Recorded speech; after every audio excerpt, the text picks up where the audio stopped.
नवम स्कंद में सूर्य वंश की कथा का वर्णन वेद व्यास जी ने किया। सूर्य वंश में बड़े बड़े प्रतापी राजा हुए।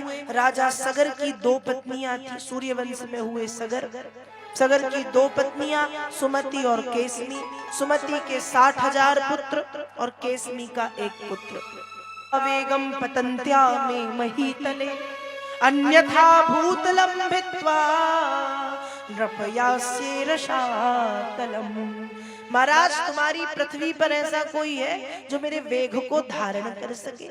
यदि है तो ठीक, और यदि नहीं है तो स्वर्ग से जब पृथ्वी पर गिरूंगी तो पृथ्वी को फाड़ करके पाताल में चली जाऊंगी और आपके पूर्वजों का भी कल्याण नहीं हो पाएगा।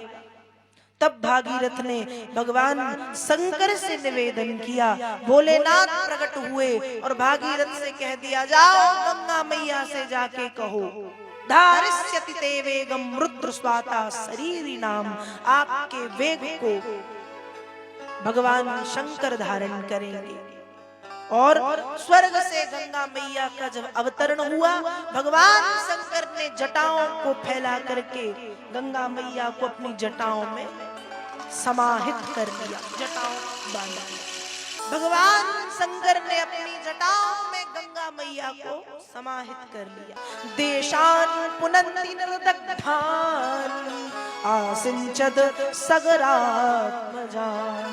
आगे आगे भागीरथ का रथ और पीछे पीछे गंगा मैया की प्रबल धारा चली जा रही है। जिस देश, जिस गांव, जिस नगर, जिस शहर से गंगा निकल रही है, वो देश, वो गांव, वो शहर, वो नगर पवित्र होते चले जा रहे हैं, पवित्र होते जा रहे हैं। और अंत में गंगा मैया वहां पहुंची जहां सगर के आत्मज राख का ढेर बन करके पड़े थे। और जैसे ही उस राख के ढेर में गंगा जल का स्पर्श हुआ, सगरात्मजान, सगर के पुत्रों का कल्याण हो गया। इस तरह से नवम स्कंद के अंतर्गत सूर्य वंश में मां गंगा अवतरण की पावन कथा का वर्णन व्यास जी करते हैं। साथ ही साथ नवम स्कंद में ही वेद व्यास जी वर्णन करते हैं राजा दशरथ की 3 रानियां, कौशल्या, केकई और सुमित्रा, तीनों निसंतान। राजा दशरथ ने अपने मन की पीड़ा को अपने गुरुदेव के चरणों में रख दिया कि हे भगवान, एक बार भूपति मन माही भई गलानी मोरे सुतना। भगवान, जिस रघुवंश में रघु, अज, इक्ष्वाकु, अंशुमान, दिलीप, भागीरथ, सगर जैसे बड़े बड़े प्रतापी राजा हुए हैं, क्या वो रघुवंश दशरथ के साथ ही समाप्त हो जाएगा? उस रघुवंश में क्या कोई दीपक जलाने वाला नहीं होगा? वशिष्ठ जी ने कहा, महाराज चिंता मत करो, 1 नहीं 4 होंगे, 4। पर श्रृंगी ऋषि के पास जाओ, श्रृंगी ऋषि से पुत्र कामेष्ठी यज्ञ करने की बात कहो। राजा दशरथ जी ने कहा, अभी जाता हूं चतुरंगणी सेना और रथ लेके। वशिष्ठ जी ने समझाया, यदि ये चतुरंगणी सेना और रथ लेके जाओगे एक ऋषि के आश्रम में द्वार पर, तो खाली हाथ लौटोगे, और यदि झोली खाली लेकर के जाओगे तो झोली भरी लेकर के आओगे। इसलिए एक ऋषि के द्वार में अपनी चतुरंगणी सेना और ऐश्वर्य दिखाने मत जाओ। राजा दशरथ नहीं, भिक्षुक दशरथ बन करके जाओ। पैदल चल करके श्रृंगी ऋषि के आश्रम पहुंचे हैं दशरथ जी। श्रृंगी ऋषि से जब निवेदन किया, श्रृंगी ऋषि वशिष्ठ बुलावा, पुत्र काम शुभ यज्ञ करावा। अयोध्या में पुत्र कामेष्ठी यज्ञ हुआ। यज्ञ से अग्नि नारायण प्रसाद लेकर के प्रकट हुए। वो प्रसाद तीनों रानियों ने पाया। प्रसाद पाकर के रानियां गर्भवती हुई। भगवान जन्म नहीं लेते, भगवान का अवतार होता है, प्रकट होते हैं, लेकिन रानियों को लगा हम गर्भवती हो गए। और जा दिन ते हरि गर्भ ही आए, सकल लोक सुख संपत्ति छाए। जिस दिन रानियों ने प्रसाद पाया और लगा कि हम गर्भवती हैं, उस दिन से नदियों में जल की जगह अमृत बहने लगा, वृक्षों में नए नए पत्ते आ गए, बिना ऋतुओं के फल आने लगे, हर डाल डाल पात पात पर सुगंधित पुष्प आ गए। 3 प्रकार की त्रिविध बयारी शीतल मंद सुगंध वायु का वेग अयोध्या में प्रवाहित होने लगा। सरयू मैया में भी एक प्रसन्नता दिख रही है, गंगा जी में भी प्रसन्नता दिख रही है, क्योंकि जिन चरणन से निकली सुरसरी, जिनके चरणों से गंगा निकली है, अब वो ही धराधाम पर आने वाले हैं। वातावरण में एक पवित्रता, एक शांति, एक मनोरमता, एक मनोहरता है, एक रमणीयता, एक रमणीकता है, एक आभा है। इतना सुंदर वातावरण।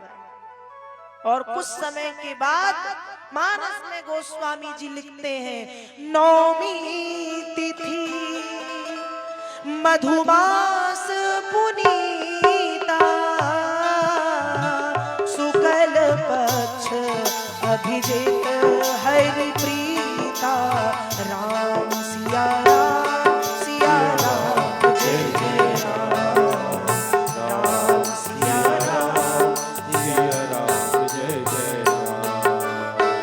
मध्य दिवसवती शीतला धामा, पावन काल लोक विश्रामा, राम सिया राम जय जय राम, राम सिया राम जय जय राम। अयोध्या में वह शुभ घड़ी आई। चैत्र मास के शुक्ल पक्ष की नौमी तिथि के दिन के 12 बजे महारानी कौशल्या ने चतुर्भुज रूप धारण किए श्री हरि नारायण का दर्शन किया और देखती रह गई, ये क्या है। भगवान कहते हैं, माता जी वरदान दिया था पुत्र रूप में आऊंगा तो आ गया। तो मैया बोली, प्रभु पुत्र तो कहीं से नहीं लग रहे, तो कैसे लग रहा हूँ? कहा, बाप जैसे लग रहे हो। पुत्र ऐसा होता है, कैसा होता है? छोटे हो गए और छोटे हो और छोटे हो गए और छोटे हो और छोटे हो गए। एक बार में बता दो कितना छोटा। कहा, इतने छोटे हो जाओ कि मेरी गोद में समा जाओ। और प्रभु इतने छोटे हो गए कि माँ की गोद में समा गए। माँ तत्व वो तत्व है जो ब्रह्म को भी अपने गोद के आकार का बना लेती, गोद में समा गए। अब ठीक का भी गड़बड़ है क्या? का बच्चे पैदा होते ही बोलते नहीं है, रोते हैं, रो। अब राम जी ने कहा, मैं नहीं रोऊंगा, मुझे किस बात का कष्ट जो मैं रोऊं, ये संसारी लोगों का काम है रोना धोना, मैं नहीं रोता।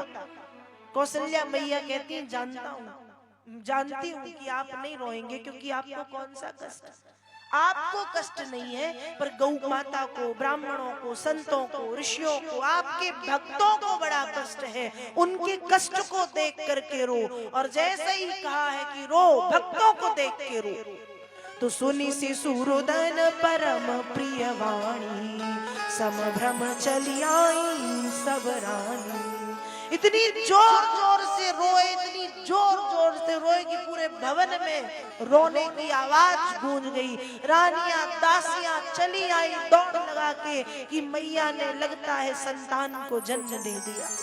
जब कक्ष में आई तो मैया की गोद में छोटे से राम जी लेटे। बधाई हो महाराज, एक पुत्र ने जन्म ले लिया। कुछ देर के बाद माँ कैकेयी ने एक पुत्र, सुमित्रा ने 2 पुत्रों को जन्म दिया। महाराज बधाई हो, 4 पुत्रों ने एक साथ जन्म ले लिया है। और मेरी ओर से आप सभी लोगों को राम जन्म की बहुत बहुत बधाई हो, बधाई हो, बधाई हो। बोलिए राम लला सरकार की जय, चारों भैया की जय, कौशल्या मैया की जय, सरयू मैया की जय, अयोध्या धाम की जय। इस तरह से श्रीमद् भागवत के 9वें स्कंद में राम जन्म की पावन कथा का वर्णन श्री व्यास जी महाराज भागवत जी में करते हैं।